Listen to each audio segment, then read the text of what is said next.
ओम शांति। 30 सितंबर 2025। आज की मुरली। मीठे बच्चे, बाप आए हैं सबके दुख हर कर सुख देने। इसलिए तुम दुख हरता के बच्चे किसी को भी दुख मत दो। प्रश्न: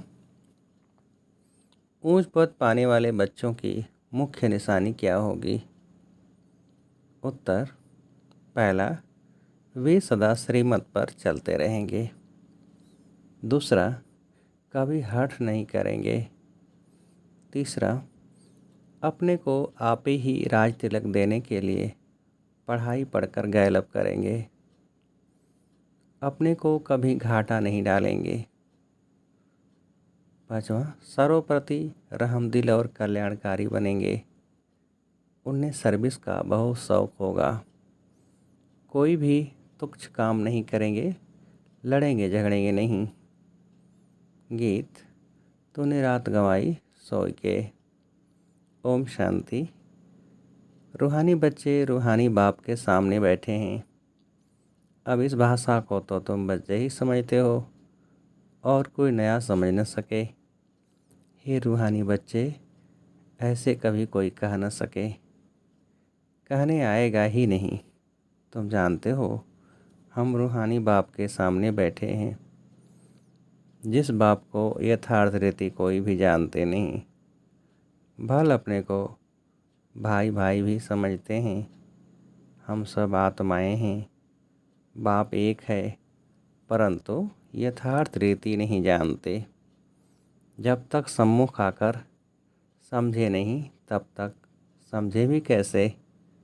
तुम भी जब सम्मुख आते हो तब समझते हो। तुम हो ब्राह्मण ब्राह्मणियाँ, तुम्हारा सरनेम ही है ब्रह्मा बंसी ब्रह्मा कुमार कुमारियाँ। शिव की तो सब आत्माएं हैं। तुमको शिव कुमार व शिव कुमारी नहीं कहेंगे, यह अच्छा रंग हो जाता। कुमार हो तो कुमारी भी हो। शिव की सब आत्माएं हैं। कुमार कुमारी तब कहा जाता जब मनुष्य के बच्चे बनते हैं। शिव के बच्चे तो निराकारी आत्माएं ही हैं ही। मूल वतन में सब आत्माएं ही रहती हैं, जिनको शालिग्राम कहा जाता है। यहाँ आते हैं तो फिर कुमार और कुमारियाँ बनते हैं जिस्मानी। वास्तव में तुम हो कुमार शिव बाबा के बच्चे।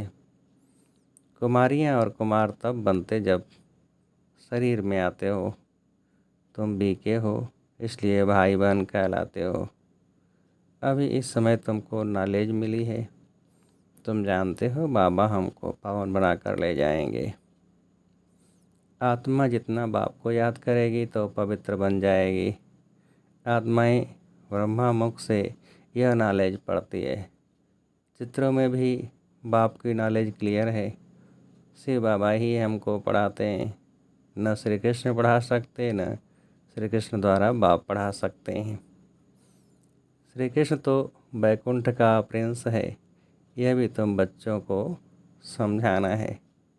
श्री कृष्ण तो स्वर्ग में अपने माँ बाप का बच्चा होगा, स्वर्गवासी बाप का बच्चा होगा।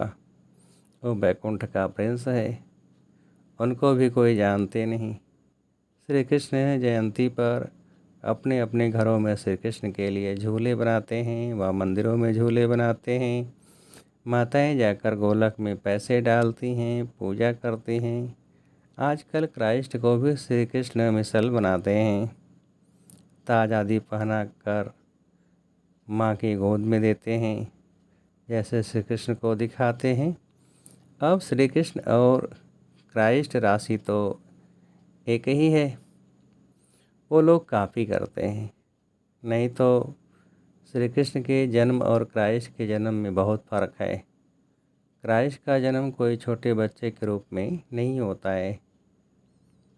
क्राइस्ट की आत्मा ने तो कोई में जाकर प्रवेश किया है, विष से पैदा हो न सके। आगे क्राइस्ट को कभी छोटा बच्चा नहीं दिखाते थे, क्रॉस पर दिखाते थे। ये अभी दिखाते हैं। बच्चे जानते हैं धर्म स्थापक को कोई ऐसे मार न सके। तो किसको मारा? जिसमें प्रवेश किया उनको दुख मिला। सतो प्रधान आत्मा को दुख कैसे मिल सकता? उसने क्या कर्म किए जो इतने दुख भोगे? आत्मा ही सतो प्रधान अवस्था में आती है। सबका हिसाब किताब चुक तो होता है। इस समय बाप सबको पावन बनाते हैं। वहाँ से सतो प्रधान आत्मा आकर दुख भोग न सके। आत्मा ही भोगती है ना। आत्मा शरीर में है तो दुख होता है। मुझे दर्द है ये किसने कहा? इस शरीर में कोई रहने वाला है, वह कहते हैं परमात्मा अंदर है, तो ऐसे थोड़े ही कहेंगे हमको दुख है। स्वर में परमात्मा विराजमान है तो परमात्मा कैसे दुख भोगेगा? यह आत्मा पुकारती है परमपिता परमात्मा हमारे दुख हरो। पारलौकिक बाप को ही आत्मा पुकारती है। अभी तुम जानते हो बाप आया हुआ है, दुख हरने की युक्ति बता रहे हैं। आत्मा शरीर के साथ ही एवर हेल्दी वेल्दी बनती है। मूल वतन में तो हेल्दी वेल्दी नहीं कहेंगे। वहाँ कोई सृष्टि थोड़े ही है, वहाँ तो है ही शांति। शांति स्वधर्म में टिके हुए हैं। अभी बाप आए हैं सबके दुख हार कर सुख देने। तो बच्चों को भी कहते हैं तुम मेरे बने हो, किसको दुख नहीं देना। यह लड़ाई का मैदान है, परंतु गुप्त वह है प्रत्यक्ष। यह जो गायन है युद्ध के मैदान में जो मरेंगे वह स्वर्ग में जाएंगे, उसका अर्थ भी समझाना पड़े। इस लड़ाई का महत्व देखो कितना है। बच्चे जानते हैं उस लड़ाई में मरने से कोई स्वर्ग में जा न सके, परंतु गीता में भगवान वाच है, उनको मानेंगे तो सही न। भगवान ने किसको कहा? उस लड़ाई वालों को कहा या तुमको कहा? दोनों को कहा। उन्हों को भी समझाया जाता है अपने को आत्मा समझ बाप को याद करो।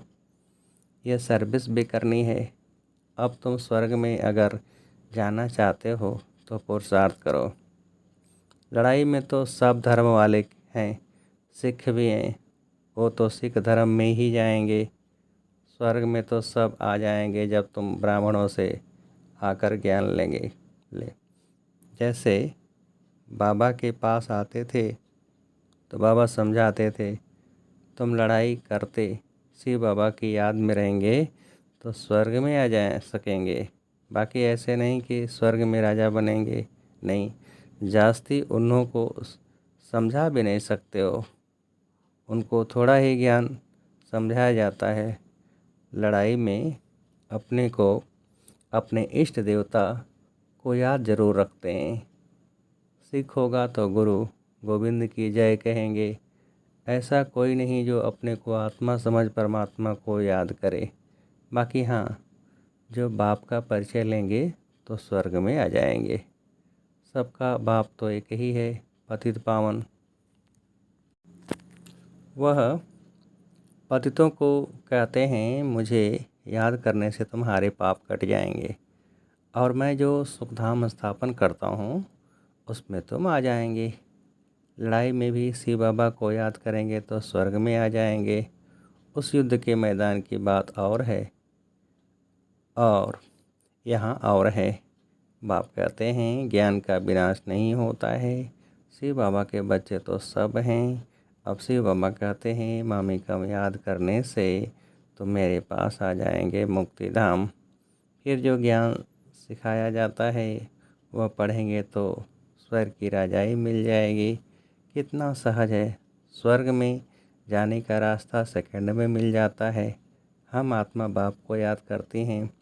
लड़ाई के मैदान में जो खुशी से जाना है, कर्म तो करना ही है।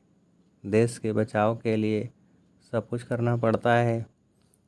वहाँ तो है ही एक धर्म, मतभेद की कोई बात नहीं।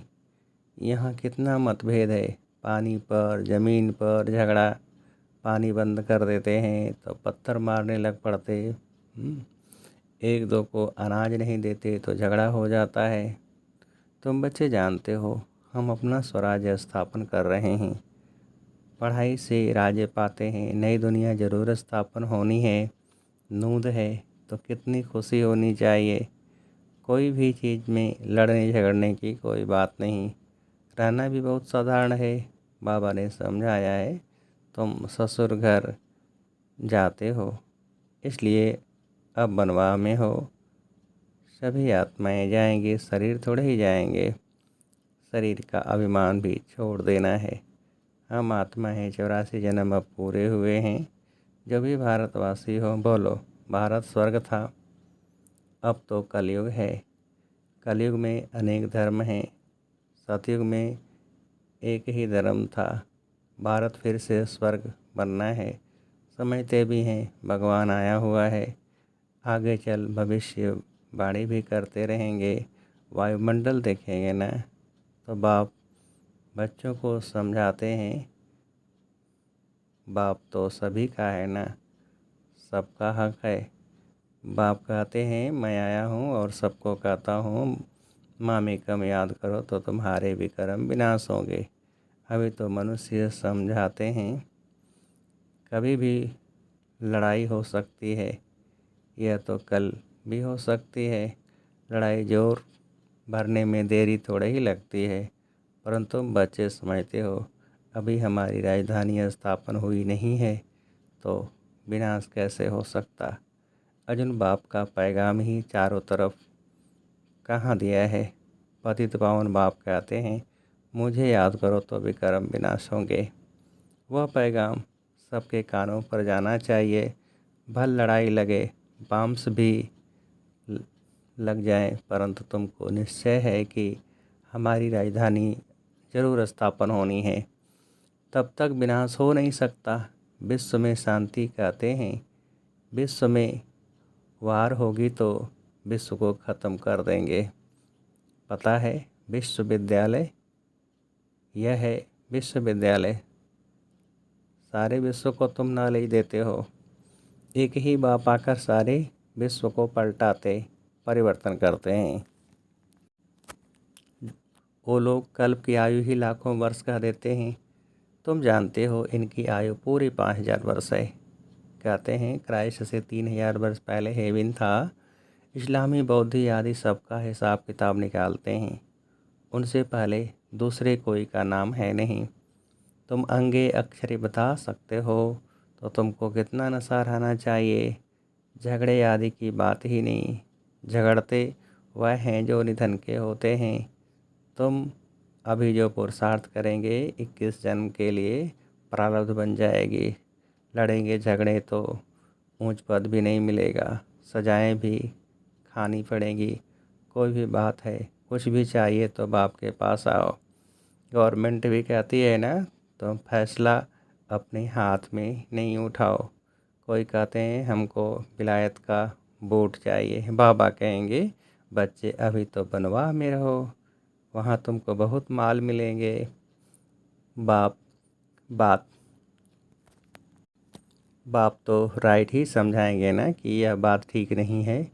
यहाँ तुम यह आस क्यों रखते हो। यहाँ तो बहुत सिंपल रहना है चाहिए, नहीं तो देह अभिमान आ जाता है। इसमें अपनी नहीं चलानी होती है। बाबा जो कहे, बीमारी आदि है डॉक्टर आदि को भी बुलाते हैं, दवाई आदि से संभाल तो सबकी होती है। फिर भी हर बात में बाप बैठा है। श्रीमत तो श्रीमत है ना, निश्चय में विजय है। वो तो सब कुछ समझते हैं ना। बाप की राय पर चलने में ही कल्याण है, अपना भी कल्याण करना है। कोई को बर्थ पाउंड बना नहीं सकते हैं तो बर्थ नॉट ए पैनिक ठहरे ना। पाउंड बनने लायक नहीं, यहाँ वैल्यू नहीं तो वहाँ भी वैल्यू नहीं रहेगी। सर्विसेबल बच्चों को सर्विस का कितना शौक़ रहता है, चक्र लगाते रहते हैं। सर्विस नहीं करते तो उनको रहमदिल कल्याणकारी कुछ भी नहीं कहेंगे। बाबा को याद नहीं करते तो तुच्छ काम करते रहेंगे, पद भी तुच्छ पाएंगे। ऐसे नहीं, हमारा तो शिव बाबा से योग है।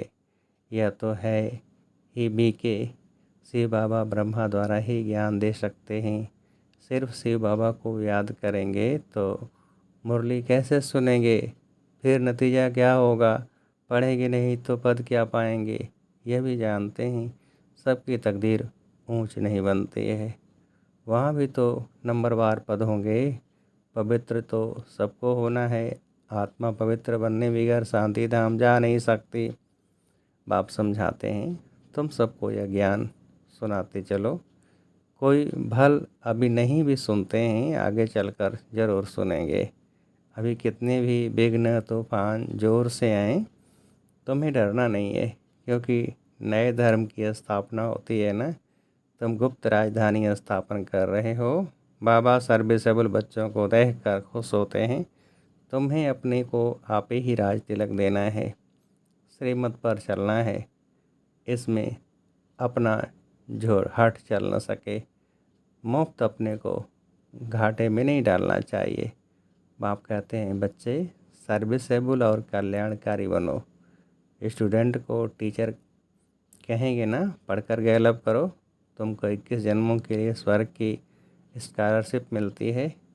डिनाइस्टी में जाना यही बड़ी स्कॉलरशिप है। अच्छा, मीठे मीठे सिकेल थे बच्चों प्रति माता पिता बाप दादा का याद प्यार और गुड मॉर्निंग। रूहानी बाप के रूहानी बच्चों को नमस्ते। हम रूहानी बच्चों के रूहानी बाप को नमस्ते। धारणा के लिए मुख्य सार, पहली पॉइंट, संगम पर बहुत सिंपल साधारण रहना है, क्योंकि यह बनवाह में रहने का समय है। यहाँ कोई भी आस नहीं रखनी है, कभी अपने हाथ में ला नहीं लेना है, लड़ना झगड़ना नहीं है।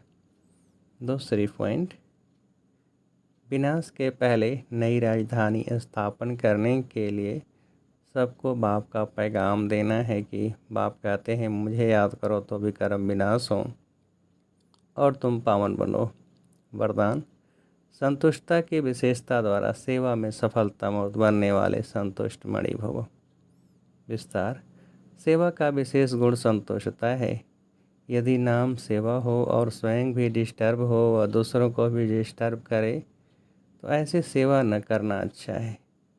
जहाँ स्वयं के प्रति व संपर्क वालों से संतुष्टता नहीं, वह सेवा न स्वयं को फल की प्राप्ति कराती है न दूसरों को। इसलिए पहले एकांतवासी बन स्व परिवर्तन द्वारा संतुष्ट मणि का वरदान प्राप्त कर फिर सेवा में आओ, तब सफलता मूर्त बनेंगे। स्लोगन, विघ्नों रूपी पत्थर को तोड़ने में समय न गंवाकर उसे हाई जंप देकर पार करो। अव्यक्ति सारे, अब लगन की अग्नि को प्रज्वलित कर योग को ज्वाला रूप बनाओ। ज्वाला स्वरूप याद के लिए मन और बुद्धि दोनों को एक तो पावरफुल ब्रेक चाहिए और मोड़ने की भी शक्ति चाहिए। इससे बुद्धि की शक्ति व कोई भी एनर्जी वेस्ट ना होकर जमा होती जाएगी। जितनी जमा होगी उतना ही परखने की, निर्णय करने की शक्ति बढ़ेगी। इसके लिए अब संकल्पों का बिस्तर बंद करते चलो, अर्थात समेटने की शक्ति धारण करो। अच्छा, ओम शांति।